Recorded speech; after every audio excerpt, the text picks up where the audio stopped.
I'm the only child. It's just me and my mom.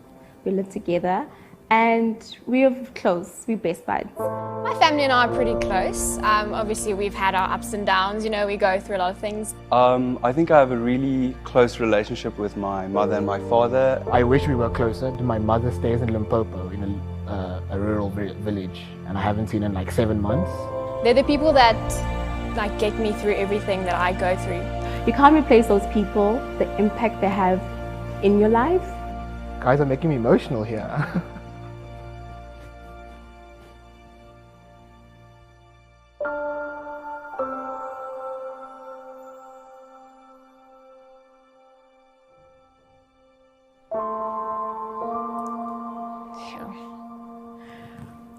I would be heartbroken, really, really heartbroken.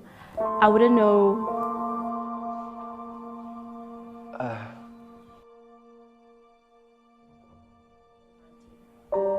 Wow. Yo, that would be devastating. That'll definitely break me. It has affected all of us.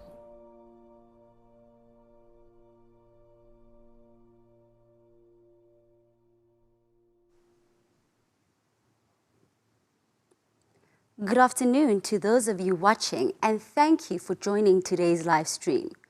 My name is Manibi Ganyo, and I am the Head of Marketing and Communications of the Faculty of Health Sciences at the University of Pretoria. Media has played a significant role in responsible research and innovation. It continues to hold a significant responsibility in keeping the public informed about leading scientific discoveries. With the advent of COVID-19, we have also seen that the media itself remains a key stakeholder in the promotion of health research. However, the level of knowledge on the role of media in research remains scarce. In using new media tools such as social media, we continue to increase the exchange of information and knowledge across disciplines, sectors, and national borders. The remarkable upsurge of social media has led to dramatic impacts on healthcare research and practice in recent years. Such online spaces hold vast quantities of naturally occurring data that focus on a number of topics. These online spaces also provide a complementary channel of information to other official means for health data collection, such as epidemiological surveillance activities. It is for this reason that organizations, professionals, and scientific institutions are realizing the need to utilize such resources of health information based on social media platforms through the use of big data tools and analytics.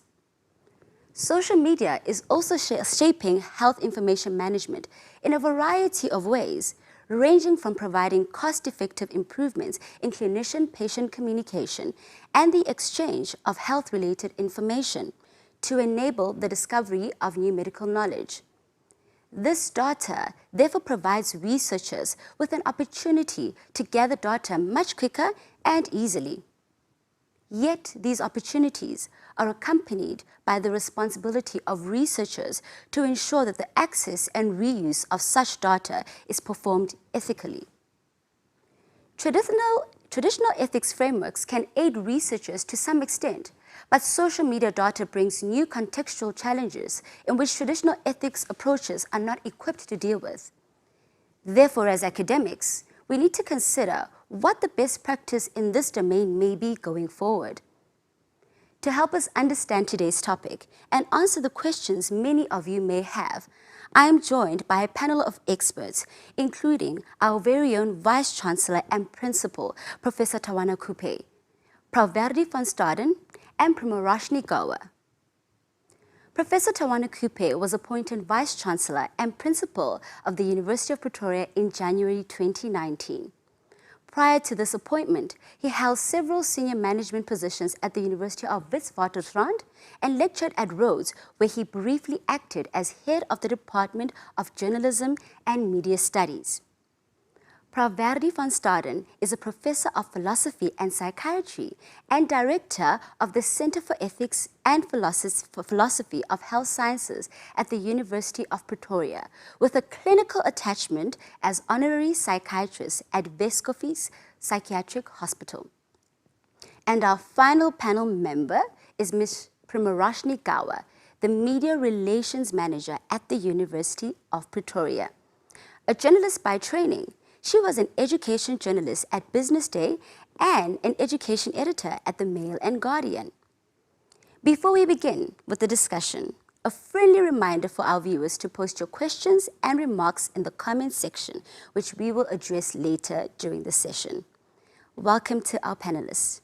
Firstly, Professor Kupe, as a media expert and academic, what should the role of media in disseminating health research? No, health is obviously vital for all of us and for any society. And media is normally the only means of society-wide communications. Now, in the health area, of course, most of the public are not experts. And there are many myths, superstitions, and misinformation that floats out there. So the role of the media fundamentally, therefore, at least I would say at least 3 or 4 roles. First, to provide accurate, verified information to the public on health matters. In other words, to counter some of the things that people might wrongly believe or must be spread by things like lack of knowledge, superstition, if you like, and misinformation. And that's just generally we don't know much about, if you like, our bodies, our health circumstances, and so on. So the informational role is very, very important, but verified, accurate information, preferably information that is sourced from experts who are well-trained and in good standing in their own professions. That means doctors, policymakers, health, and related personnel. And then also, of course, I think that the media always plays a role in providing people with platforms for debate and discussion, and also for, if you like, opinion making, but by people who have a right to make an opinion in relation to medical matters, and then for debates to happen in that kind of space. The 2 roles, of course, are interrelated.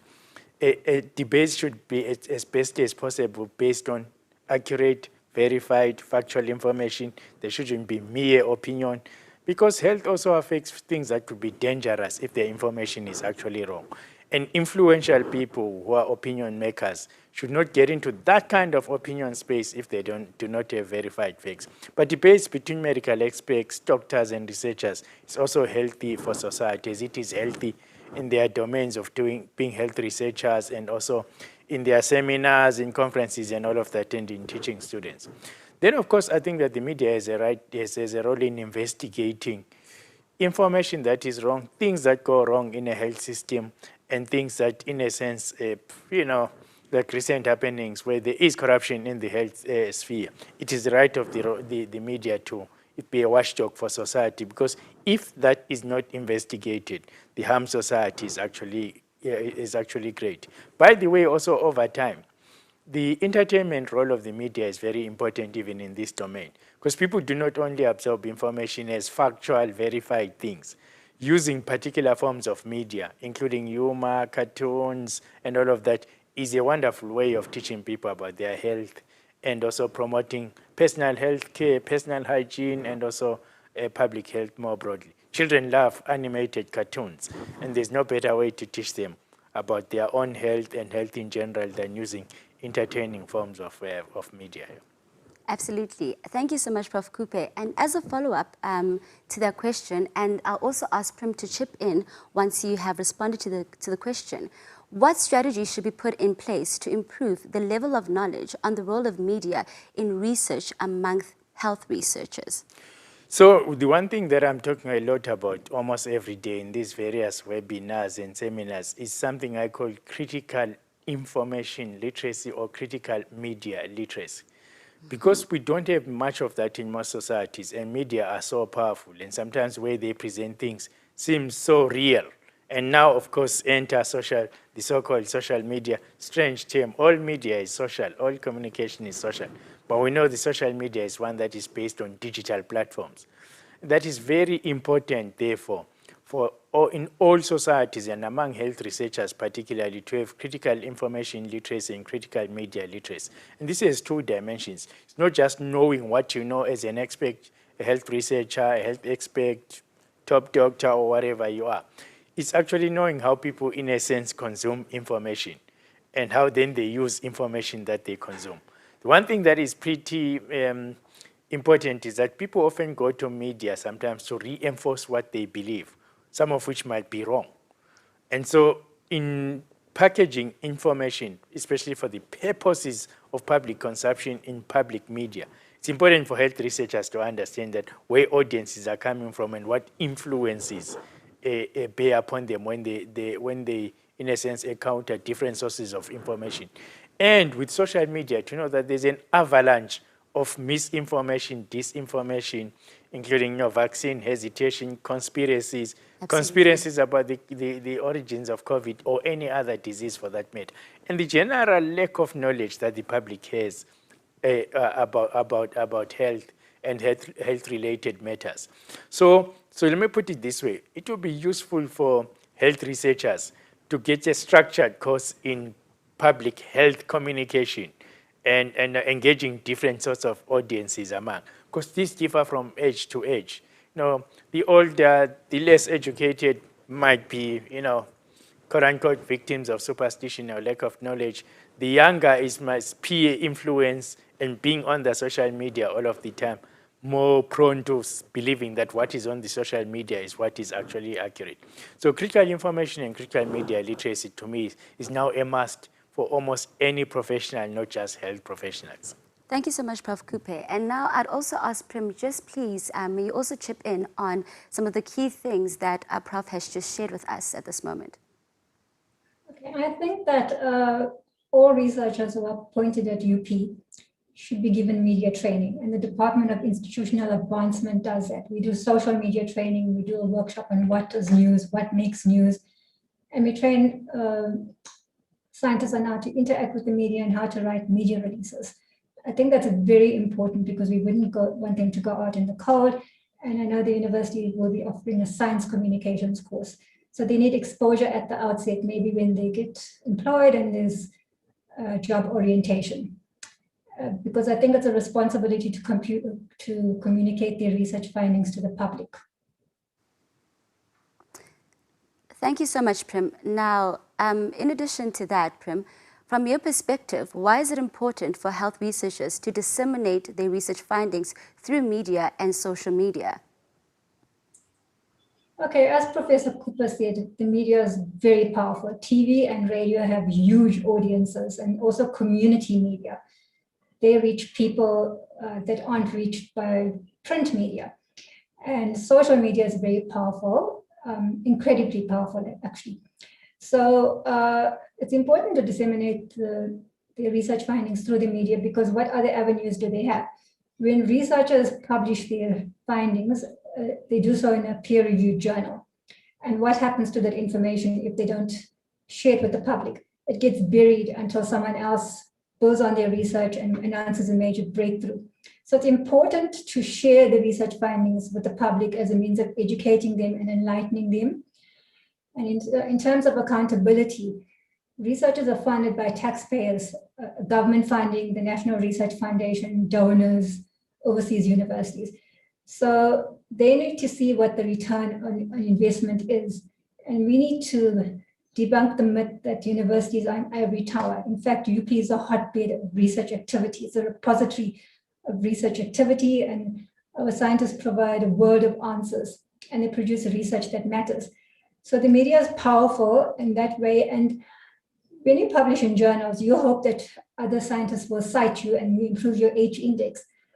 But people, the public can't go to a local supermarket or hypermarket or bookstore to actually buy a journal. Journals are very expensive to purchase, and even it's difficult to subscribe to the Web of Science and to Scopus.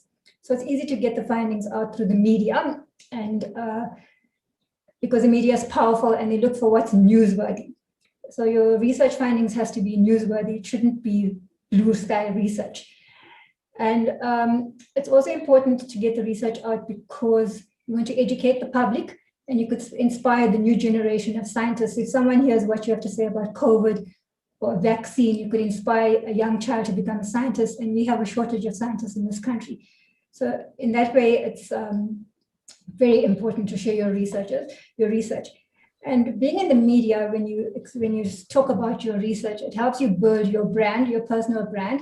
It helps you build the university's brand.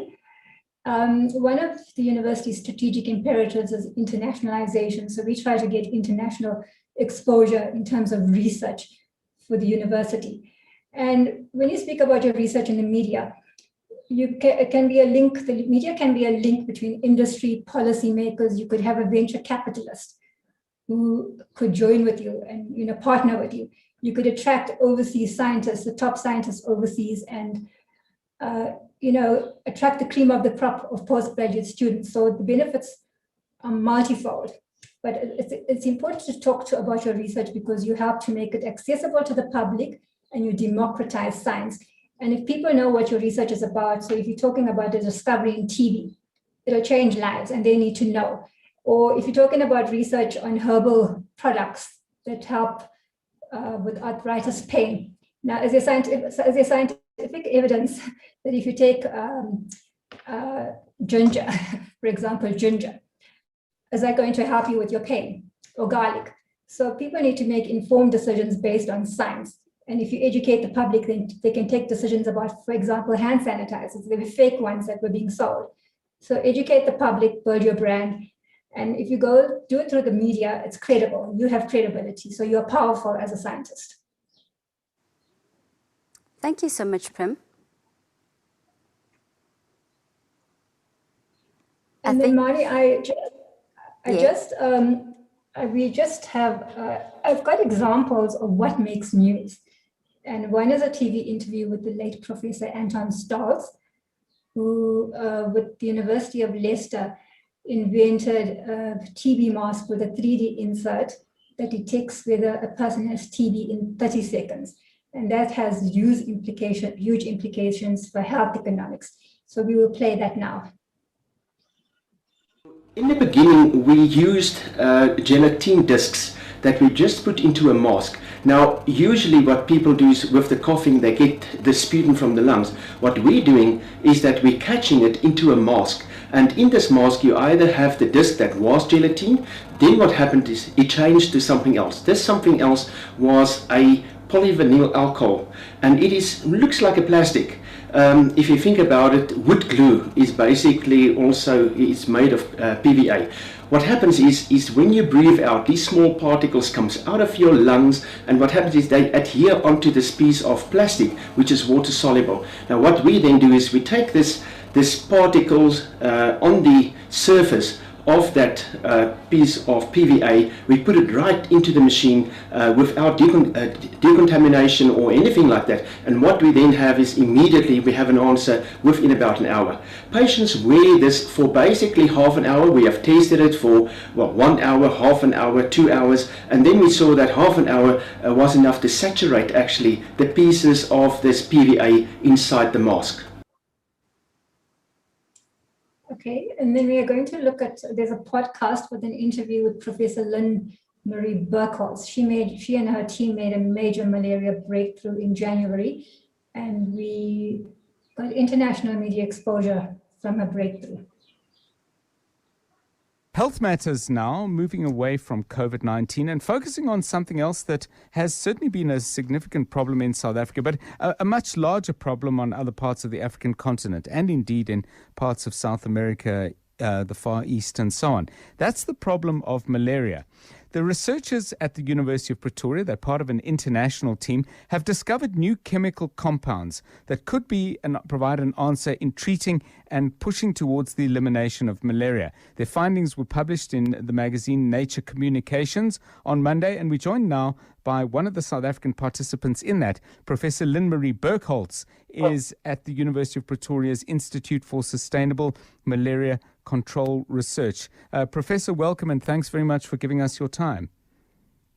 Good afternoon, John. Thank you for the interview. So the compounds that you are working with, is this as a prophylactic or is it treatment for people already infected? Yeah, well, actually, John, it's actually neither of the two. Okay. It's completely new. Yeah. Right. So that's what we're quite excited about at the University of Pretoria. So we were able to identify compounds that can be used prophylactically as well as for treatment. But what's new is really that we now have compounds in hand that are able to block the transmission of the parasite between humans and mosquitoes. So this is a new set of compounds that we now can use for malaria elimination strategy. So now we're talking about stopping the spread of disease. Thank you so much, Prim, for sharing examples that are close to home from our very own professors at the University of Pretoria.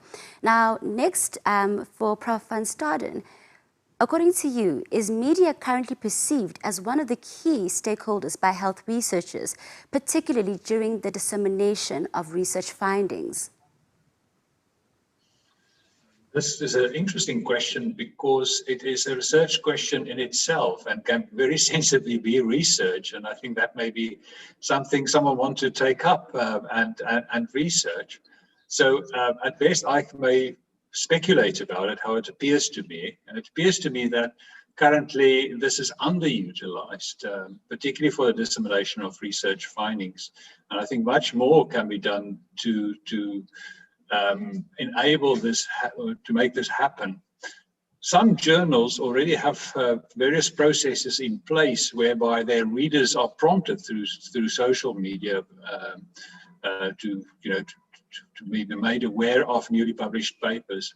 So to some extent, this is already happening and an initiative taken up by various publishing houses, and I think that's supported. That should be supported. At the Research Ethics Committee of Faculty of Health Sciences, we consider the dissemination of research findings really crucial.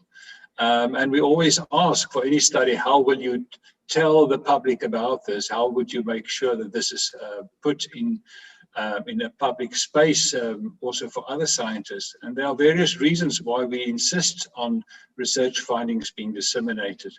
And I can just mention a few. Of course, various resources have been spent on any research project, and those resources must be accounted for. They must be it must be optimally utilized. We don't want wastage of the resources of researchers, but also of research participants who quite often have given their time for the research projects. And of course, there's also an interest in the flourishing of knowledge, and that new evidence would replace those outdated pieces of knowledge. So various reasons various reasons why it is important that research findings be properly disseminated and optimally disseminated. And with new times come new ways of doing that, and social media being progressively more and more popular, we should utilize that as to make sure that investment that researchers are making into research, that investment is having optimum dividends, so to speak. Thank you so much, Prof. van Staden. I will now move over to Prim. So Prim, from your end, scientists are normally considered introverts and are sometimes nervous of the media. What can be done for researchers to overcome this? Okay, research among children indicates, well, when you talk about a scientist, they have an image of a man in a white lab coat with glasses and crazy hair, and he's grumpy and he just wants to be left to his own devices, to his research. And I think scientists they tend to be scared of being interviewed by the media if they haven't done so before, or their colleagues sometimes tell them, oh, I was interviewed by this publication and they misquoted me and it was very traumatic, so they get put off. But what we do is it takes years to become a scientist. It takes years to earn your PhD, to earn the title doctor next to your name or the word professor. And as scientists, they are knowledge producers or co-creators of knowledge. And they need to understand that they are experts and they've got credibility, so they know more than the media. And they provide meaning to things like, why is the sky blue? Why do birds hop sometimes and walk sometimes? And in December, We had a case where people in Johannesburg and Pretoria were complaining about the influx of house flies. Now, people wanted to know, why are there flies? And Professor Chris Walden from the Faculty of Natural and Agricultural Sciences answered the question. So scientists provide meaning to life, and when they speak with credibility. They provide a world of answers, and they shouldn't be scared to go to the media. We train them, and we hold their hands.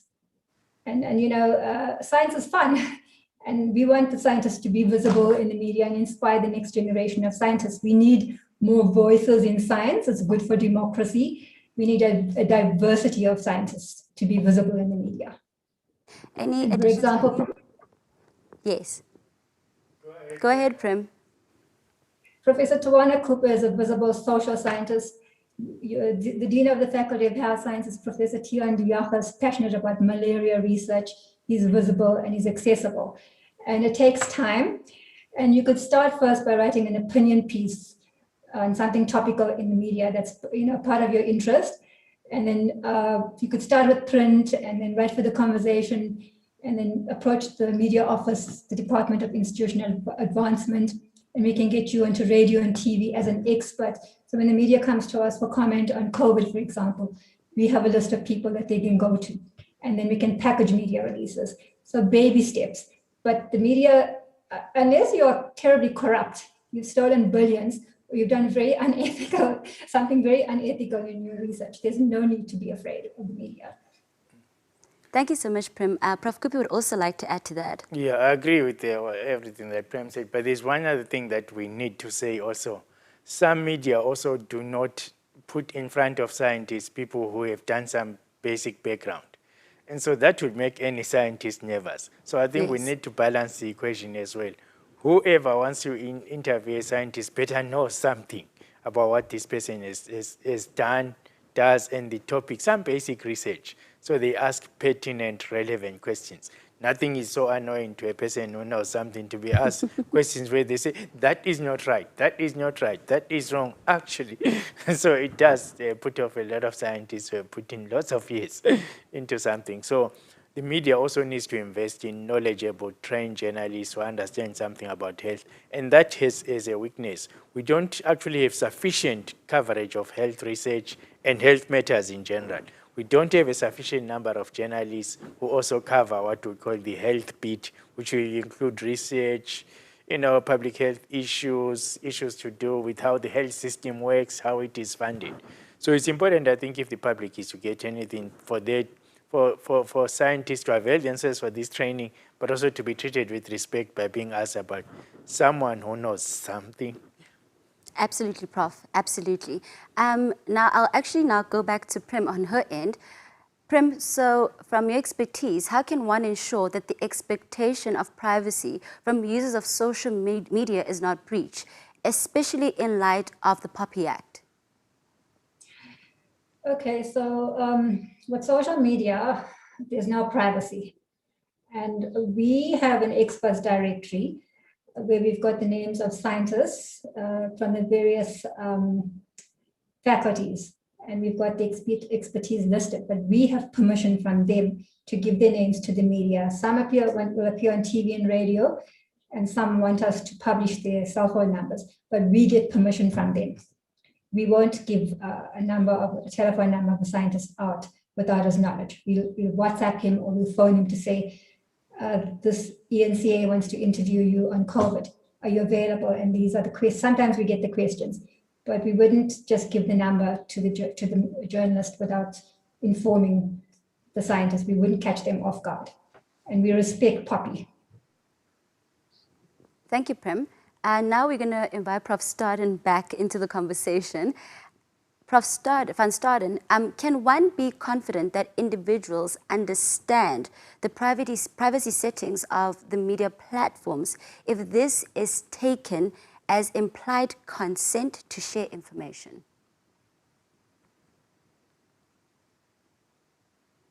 I think you're still muted, Prof. van Staden. Yes, the perks of technology. Sorry about that. Yes, sorry. I think we need to approach that question and appreciate that some data are in public domain and some not. also when using specific media spaces or media platforms. So when data are in public domain, usually there's not a requirement for individual informed consent. But if the data are in closed media spaces, then we need informed consent for using that data in research, and it's usually specific to a study. So I consent that my data may be used in this and this specific study. So that's the usual case. Sometimes there are exceptions, and if a researcher wants to require an exception to be made, then the researcher needs to present the merits for waiving the need for a specific informed consent to the ethics committee, and that is then considered on an ad hoc basis. So it's not necessarily so that for public data in the public domain, that informed consent is required, and if it's closed, then it needs to be specific, and there may be some instances where that can be waived. And I can say that we quite often use in the Faculty of Health Sciences, we've approved various studies that use public media for the recruitment, but also as a platform by which data are gathered. So this is not entirely new. It is, of course, developing, and it is growing for researchers to use this. Then one needs to consider the specific requirements of that study, what's the nature of the data, and whether indeed in a public domain or not. And if it's not in the public domain, then one has to look at what consent can be reasonably obtained, and at times there may be a good reason to waive that need. But that's done in collaboration, in consideration at an ethics committee. That's why researchers also need an ethics committee to put heads together, so to speak, as to do things in an ethical way. Touching on the issue of ethics and consent, Prof. van Staden, from your perspective, what kind of format of informed consent will be the most appropriate for the use of data from media platforms, because that presents different challenges? Yeah, so I think the crucial thing here to appreciate is that it's not the medium that matters most. It's what information is contained in whatever medium, so that the information should be effectively communicated in obtaining informed consent, in adequate, and should be adequate, of course, in depth and in scope, so that sufficient information is provided for someone to make an informed decision.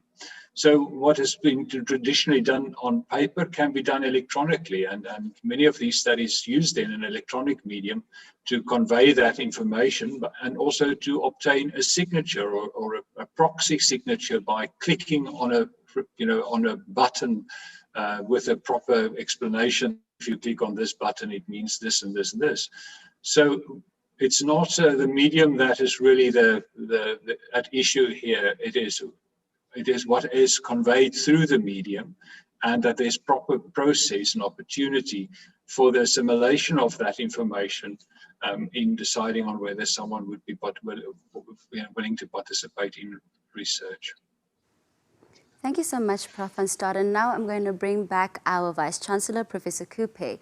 So, Professor Kupe, how can one be sure of the authenticity of participants' identity, given the problems of fake identities, automated bots, and astroturfing, where obviously individuals are employed to adopt false identities?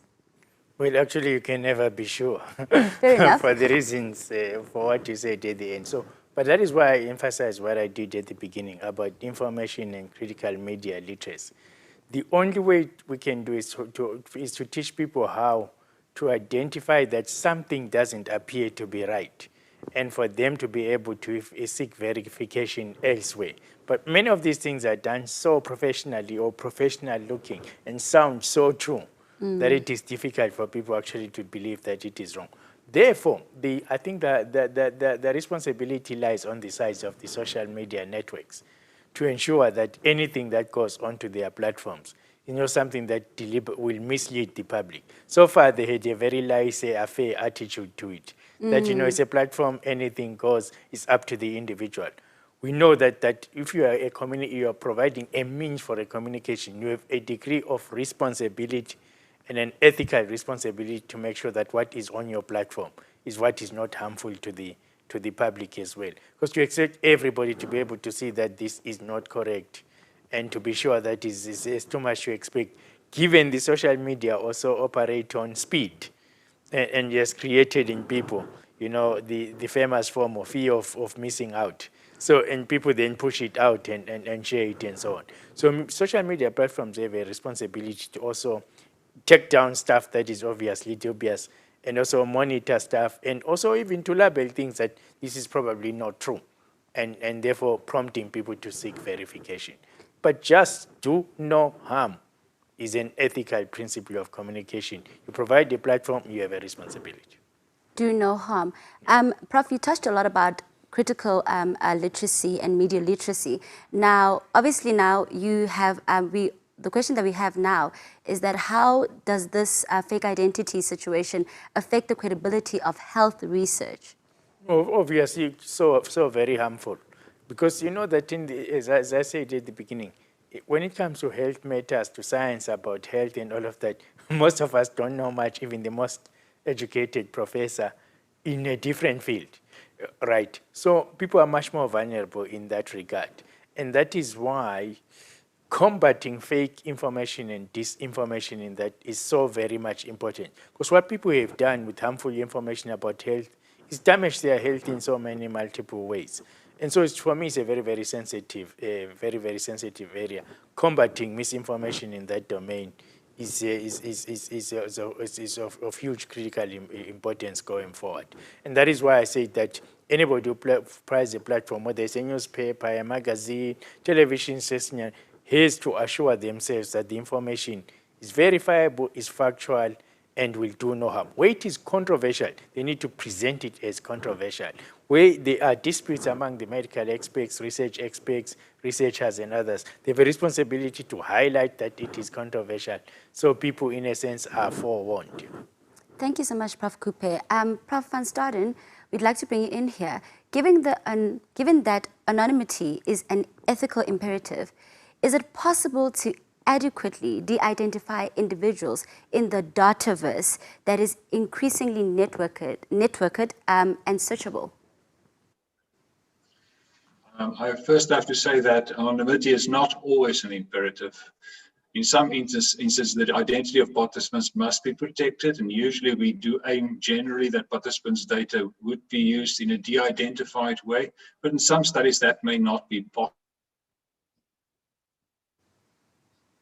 Access to that data, and could that access be limited in various ways? And we also consider the risk of a participant in research being identified rather than whether it's possible to identify someone. So we assess that risk. Sometimes there's a possibility, but the risk is very low, or the terms are such that it would be a fraudulent or a criminal activity to actually access that data in that way. And of course, there are limitations into what one could protect, but so it's what could be reasonably protected in that instance. We also look at, together with that risk of, consider which harm may reasonably foreseen should someone's identity become known, because there's not always or not necessarily a harm. Sometimes it would not matter that much, or would matter only very little. So it's also about what in that specific instance, in that specific study's case, what's the potential harm that can be reasonably foreseen through de-identified data. But we should also appreciate that sometimes access to such data would be a criminal offense. And it is not just because it can be done that it would, when it's done, then it would be okay. If it's done without sanction, without legitimate access, then that it can be a fraudulent activity or criminal activity to get access to data to which you don't have a license to get access. Thank you so much, Prof. Van Staden. And Prim, we would like to bring you in. From your perspective, if scientists have exciting research, what should they do? Firstly, they should not keep quiet about it. They shouldn't leave it in they shouldn't leave it in academic journals. And the minute they know that they are going to be published in the Lancet or the New England Journal of Medicine, and they know the date, they should come to the Department of Institutional Advancement. We have former journalists and media relations experts there. We'll help them package the media release. Well, firstly, we'll tell them if we think it's newsworthy. So if I get an, oh my goodness, feeling like, wow, this is a breakthrough, this is amazing, like what I felt with the 3D TV mask, we know if it's going to be newsworthy. And we decide on that using universal news values. So we will package it, we will write it, and we will organize photographs, professional photographs. You can organize videos, and there's different platforms to showcase the research on these research matters, which Professor Kupe wants to be the hub of science communications in the country. So we've got that platform, and we've got a science magazine that's coming out soon. So there's various ways to publicize their research. We also like holding media briefings, like we had the first image of a black hole, and it was embargoed. So we invited the media, gave them a tour. We had them experience a black hole in the Kumba Virtual Reality Center. And then there was an announcement live stream from Belgium, and the University of Pretoria scientist was next door, and he addressed the media. So we like bringing the media onto campus and getting to meet the scientists and to ask questions. We can also organize online media briefings. But it's very important that we have high resolution pictures and multimedia. Videos bring a lot of engagement on social media and infographics. So multimedia is the way to go. And they can come to us in advance so that we have time to help them. And we respect embargoes. We never break embargoes. So they're very welcome to contact us, and even for media training, how to handle interviews, how to get their messaging across. And there's a journal article titled Visible Scientists by Dr. Ray Goodall. It was written in the 1970s, and she speaks about what makes for good visible scientists. They are humble when they're interacting with the media. They are patient when the media makes mistakes, and they forgive the journalist. And they're accessible. Sometimes the media comes to you on a Sunday for comment or in the evening, and it's not their fault, because when news breaks, it breaks. So they don't get up in the morning and decide, okay, I'm going to call Professor Kupe at 9 o'clock in the night for comment on violation of journalistic ethics in a certain country. News breaks all the time. So as I'm speaking to you now, news is happening, and by the weekend, it's old news. So if you want to play the media game, you need to be accessible, humble, patient. And Dr. Ray Goodall in her journal articles gives advice. But we are very happy to do media training, social media training, train people how to write media releases. And we are going to have a formal science communications course in the works. Thank you so much, Prim. We are now going to move on to your online questions. And I'd like to obviously start off with Prof. Kupe. Prof. Kupe, from your perspective, how has the health system been affected since the presence of social media, especially the fact that you touched on factual, credible information? I think the obvious one is an overload, in my view, of false information and fake information on, as I said, a very sensitive matter. So vaccine hesitation, or people being opposed to vaccine, one of the factors you can directly lay it on the social media, because people spread, I don't know how many WhatsApp videos have you seen, and also claims that, vaccines are going to alter your DNA, your genes, that they're a conspiracy by someone to wipe out a certain group of people, blacks if it is vaccines coming from America and so on. But again, as I said, the platforms make it easy to disseminate information, which is good, by the way, because if it's good information, faster it's disseminated, the more positive impact, right? But if it's bad information, the faster it's disseminated, also the more harm is done at greater scale than before. It's not only social media that have done that, but they've reinforced in a big way things that people often have hesitation about. Because, good health also is about how a person behaves eating well, exercising, doing Absolutely. things that do not abuse your body. And those are things that people don't like to do that much. Eating your vegetables, having your spinach. And it's not something that people voluntarily do. But eating junk food is what people do. And now imagine the social media often amplifies the wrong kinds of things, if you like, reinforcing your propensity to eat more chips than you eat your more of your spinach. And so really, we're at a crisis point in this regard around, fast-paced media, easily available on the hand in gadgets that way, whereas traditionally media were not easily in your hands. They were at a distance, they were controlled by professionals, and they came at regular intervals, but not as an avalanche and not as a deluge. So we have a particular problem there. However, this is not to discount the fact that some health researchers and communities of health researchers and people interested in this. So, for example, the Mail and Guardian had a section called Bekisisa, which is about health information. Yes. That they are also trying to, if you like, produce and disseminate verified factual information. It takes a little more time, by the way, to produce factual verified information than it does to spread something that is false. Absolutely, Prof. I'd like to bring Prim back in. One of the questions is, what role does the POPI Act play in gathering data from social media? And I think Prof. van Staden can also add onto this response. I think Prof. Staden could answer the question.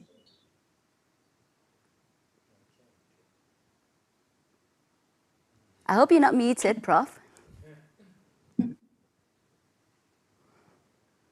And you're still muted, Prof. Oh, sorry. Yes, the POPI Act comes with, of course, with a lot of legal interpretation, and I'm of course rather hesitant to make any legal judgment about what would be within the scope of the POPI Act or not. And I know there are a number of discussions still going on the extent to which health research would be covered or should be covered by that, and whether there should be an exception made to that. Sorry, I know a train is going past and it must make a lot of noise there. Sorry about that. So the question is what consent people have given and who is giving that consent to whom. So with the POPI Act, it's important that the person who is the custodian of the data, that person obtains the consent for the data to be used in research. So the researcher cannot get a list from a custodian of data and then contact that person, those people directly for research. There needs to be first consent, specific consent by that custodian of data, such that someone can contact those people for their potential participation in research. That is for data that is not in public domain. But as soon as the data are in public domain, the situation is should not be problematic in terms of the POPI Act. Thank you so much, Prof. van Staden. I am going to direct the next question to Professor Kupe. Now, Prof. Kupe, what are your thoughts on the censorship of medical and scientific discussions from world-renowned doctors, such as Dr. Tess Lowry from the Evidence-Based Medicine Consultancy and colleagues like Dr. Paul Marick and Dr. Pierre Corey of the Frontline COVID-19 Critical Care Alliance, who have been calling for the rollout of ivermectin and other early treatment medicines to treat COVID-19 since 2020 already. The doctors working on the front line seem to be seeing incredible results, yet these early treatments seem to be greatly suppressed, seem like taboo or talk about it on social media. This is from one of our online participants. Yes, I think that the online participants should be aware that it's a hugely controversial area. And Absolutely. Also that the views of these doctors are hugely controversial. I mean, to be just upfront and to disclose, our own Professor Vinny Naidu, Dean of our Faculty of Veterinary Sciences, did extensive media interviews and opinion pieces saying why ivermectin should not be used. That would be in direct contradiction to these doctors that are cited in that. If you ask me, it's not simply because we employ Professor Vinny Naidu. I am with him on that score. But what would be wrong is censorship, that these doctors are being censored. I don't know that that is true. as the participant is questioning, is they should be allowed to propagate their views, but debated by those with an opposite view, because that is how you get to the truth. But what shouldn't be allowed is their view being propagated. And those that also say eviction should not be used, should not be doing so at the expense of the other side not being heard. Then also there's a second thing that's very, very important. The doctors advocating this, like the ones you quote over there, should actually prove that through scientific processes, with the rigor that is necessary, with the peer review that is necessary, that they've taken into account what they say should actually be disseminated. Because otherwise, we can't have a free for all. Simply have your side too, but you haven't done the rigor of peer review, jumping through the hoops of the ethics and all of that, and the other people have. Because this is not, you cannot equalize things in that particular kind of fashion. But downright censorship is not the way to do it, because it will simply go underground and appear in social media, and some people might take it as credible. They must be confronted by those who have done peer review, rigorous science, and take an ethical approach. Thank you so much, Prof. Kupe. I will direct the next question to Professor van Staden. How can we use big data to analyze the data received from social media to incorporate into social media research to especially utilize public health trends? That's a big question. Of course, you need a proper study design, proper research questions that would address the question specifically. That what would you want to try to track through social media, and then you would also need to consider how representative that would be, whether your population would be representatively accessed, and that may be the case, but it may also bring some kind of a skewness to your data in not being entirely representative. But the trends and the perceptions may be very well traced in this way. Even if representative only of that population of people who are participating in social media or active on social media, to give us an indication where proper information, proper scientifically valid information is needed, and where we should tell people and make known what the actual scientific situation is, rather than mere claim, that people are not merely making a claim for this being effective for that, but that there's scientific rigor required before you can say something is working well, for example, for COVID-19, as Professor Kupke has very nicely highlighted just now. Thank you so much, Prof. van Staden. Now, Prim, I'd like to bring you in, and hopefully Prof. Kupe can also add to this response. Do you have examples of what is considered as public domain and what is considered closed media domains? Public domain would be in the public interest. So I would say, look, we've got a vaccination campaign on campus now. And that would be something in the public domain, because there are lots of anti-vaxxers. I get friends asking me, would I get vaccinated?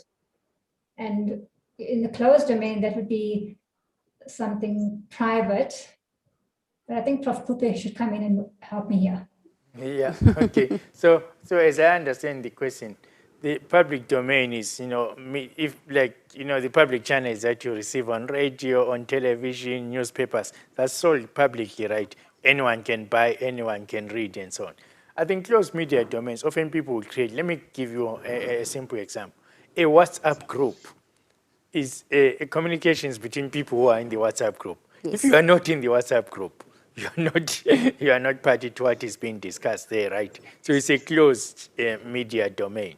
And that can be done, and people have even had, media channels that are broadcast specifically to a certain group of people by particular kinds of technologies. And so the thing here is, what is important is what Prem actually said. That's the public domain media are in the public interest. They want this information or whatever is on it publicly available to anybody who can, because they believe that is in the public interest. So, for example, it's in the public interest to campaign about vaccines and people getting vaccinated. But in doing so, also speaking about what could be harmful side effects and to what extent those side effects should prevent a person taking, so under what circumstances a person should avoid a vaccine, for example. That I think is communicating in the public interest. But in closed media domains, people are doing their own gossip or whatever. It is their business and it shouldn't be. And what shouldn't happen there is people breaching their privacy and putting it in the public domain, which is what tabloid media often do. Hacking your phone and then taking what is in your phone and your messages and putting it in the public domain. That's unethical and unnecessary. I mean, this is not to say that closed media domains do not have, information that is good for that group of people. And our family members with their WhatsApp group can console themselves over a death, rejoice over a birth, invite each other to weddings and Christmas parties. That's all good. It's nothing to do with the rest of us. Sometimes they can even create stockpiles. Yeah. Prem, I'd like to bring you into this question. Thanks so much, Prof. Kupe. Can the university offer support for graphical abstracts? You mean like infographics and video? Yes, Yes. Okay, we've got an external supplier who does videos, and we work with the marketers if they've got a budget. We do have 2 graphic designers who can help, but I think they need to be approached early.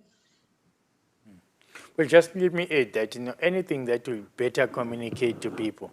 And use of graphics, and when they say graphical abstract, I was a little lost. If it's the use of graphics, absolutely we encourage that because the world has become much more visual. And that is why, the social media networks use those emojis and all of that. Because a visual presentation of information sometimes is much more effective than using text or simply sound and word. Yeah. Absolutely, and much more engaging. Yes, absolutely. Yeah. Now, we should show people, not just tell them. Yeah. Visuals show, and they are emotive. They stir emotions as opposed to telling. So when we had a major breakthrough last week, Professor Venan Stein from the Faculty of Engineering, Built Environment and Information Technology, and his PhD student produced artificial avocados, 3D printed avocados with sensors, and he tracked their transportation on a cargo ship, I think to the Netherlands. And we sent several pictures of the avocados, what they look like, a rendering of the images, being packaged and on the ship. And ENCA loved it. They used about 10 images. So you could actually see the avocados mixed with the real avocados. And video takes you places. It creates excitement, like mosquitoes, malaria. We had pictures of the lab and, blood samples. So it's very important that we have infographics because they're easy to read and lots of pictures, and videos are also good. Sometimes the media can't come to our campus. So when they want to interview a professor, a scientist, for the background, they like showing images of the university. Sometimes they show images of other universities because they don't have visuals for us. So we encourage scientists that when they do their research, take lots of pictures, send us information for infographics, and we look into making videos. Multimedia is the way to go. It's very important. Thank you so much, Prem. I wonder if the avocados actually signed a consent to be followed and videoed the whole time. But nonetheless, very briefly from our 3 panels, if you can just address this question for our participant. Scientific news often have to be translated into layman's language. And not every scientist has these particular skills. And often at times they see this as a stumbling block in approaching the media. How can we address that as researchers? I like the word translated into layman's language. That's exactly the challenge. So for starters, and this is what Prem was saying earlier on, for starters, scientific knowledge must be produced in scientific language. It cannot be produced in layman's language. The translation, yes, is the second bit. So the Department of Institutional Advancement, that is Prem and her colleagues' primary role, to be that bridge between the scientific language and the language of the layman. So we also have a partner called the Conversation Africa. They specialize in doing that. In essence, working with the artists and Prem and their colleagues to translate that. Translation means taking it from the jargon that will only be understood by fellow scientists into simple language. We at UP want to go very big on that. So we're going to start a program in research communication. Some people call it science communication. But the jargon is not always from the scientists. People in the humanities these days and social sciences speak huge jargon as well. Yes, they do. That is only understood by themselves, among themselves. And public communication is not internal discussions. Group communication is actually external communications. So we can say to the colleague, especially if they are one of us, that help is coming your way, or rather support is coming your way. And that to have impact in society, we need to master translation, because then the generality of the public can understand this. Because there are fakers or the misinformation, disinformation people, they are good at translation, but actually in their translation, they distort and they tell lies. And so we need to be in that race, competing with them and beating them to the game. Certainly. Over to you, Prof. van Staden. Would you like to add to that? Yes, I think it's also important that researchers appreciate how important this communication is, this translation of their results is to do. In the same way that it is important to get a statistician involved to support you as a researcher in some of your analyses in certain kinds of research. So it is also important to get the necessary help and support.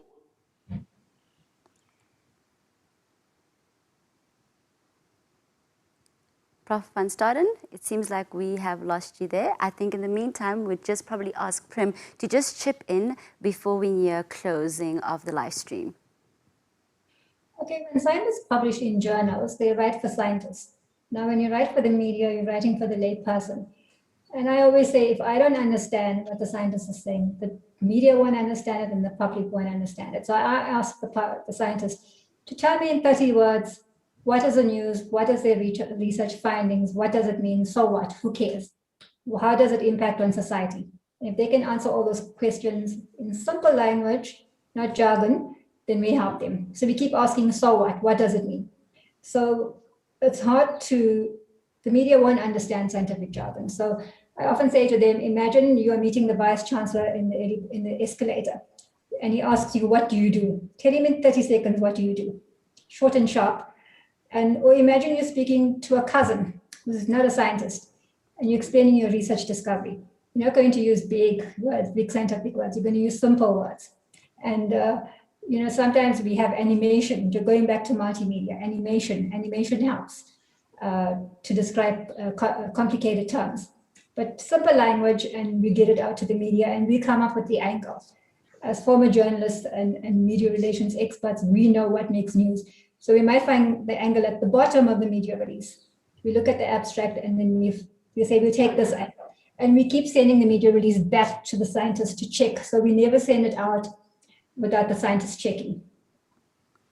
Thank you so much, Prim. I see you've got your back, Prof. van Staden. Would you like to just close off on what you were sharing with us?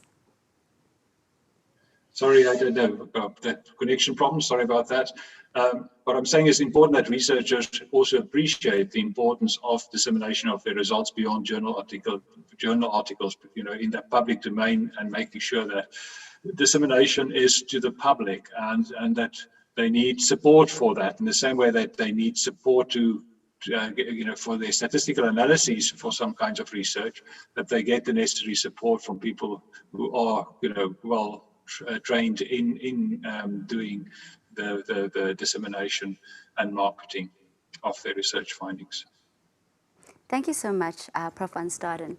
Before we end today's session, I'd like to take another opportunity to thank Prof. Tawana Kupe, Prof. Verdi van Staden, and Ms. Primarashni Gawa for sharing their knowledge with us today. A special thank you to UP's Faculty of Health Sciences for affording us this platform to empower each other with factual information. And finally, of course, thank you to our viewers for watching. We trust that this was an informative session. Be sure to follow us and subscribe to all of our social media platforms such as Twitter, Instagram, Facebook, YouTube, and LinkedIn to stay up to date with research findings as well as further developments in the field of health sciences. Stay safe and remember that your health is in your hands.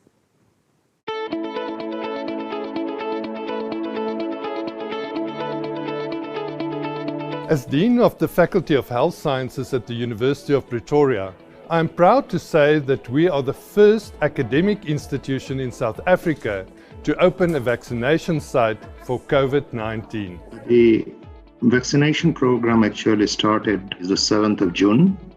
We set it up the week before, that is the 31st of May, for the site inspection by the Tshwane District vaccination team. At this stage, our main target is the students from the Prinsep campus, and then the other group is the staff members who are above 60. The faculty itself is currently administering 96 vaccinations daily, and we will be sure to increase the capacity as soon as more vaccines are available. We are now currently helping with family medicine with the vaccination process, both the registration as well as vaccinating. We've got some of the post-grad students, so they're doing the registration process, and then the sisters and then myself are vaccinating people. It is an outreach from FF Ribeiro site. They scanned my ID, scanned me in, processed me. I sat down in the chair, Dr. Naidu explained everything to me, and I was vaccinated. Next was about 15 minutes of observation just to ensure that I took well to the vaccine, and I was up and ready to go. I think that vaccination hesitancy has been an issue. One of the reasons is I think the side effect profile is worrisome for many people. However, they're very mild and it's very treatable. So I would encourage everyone, especially in the medical clinical setting, to get vaccinated as soon as possible. I would recommend people take it. As obviously a woman of science, a woman of medicine, I firmly believe in doctors and researchers and basically just the general health scheme. I trust them fully. At the end of the day, you want to preserve life because that is the key aim of medicine. This is a long comrade marathon. We need to vaccinate many people, and the hands from the Faculty of Health Sciences students will be really exciting. And this is where I think the Department of Health is looking towards us as UP to show the way to the rest of the country.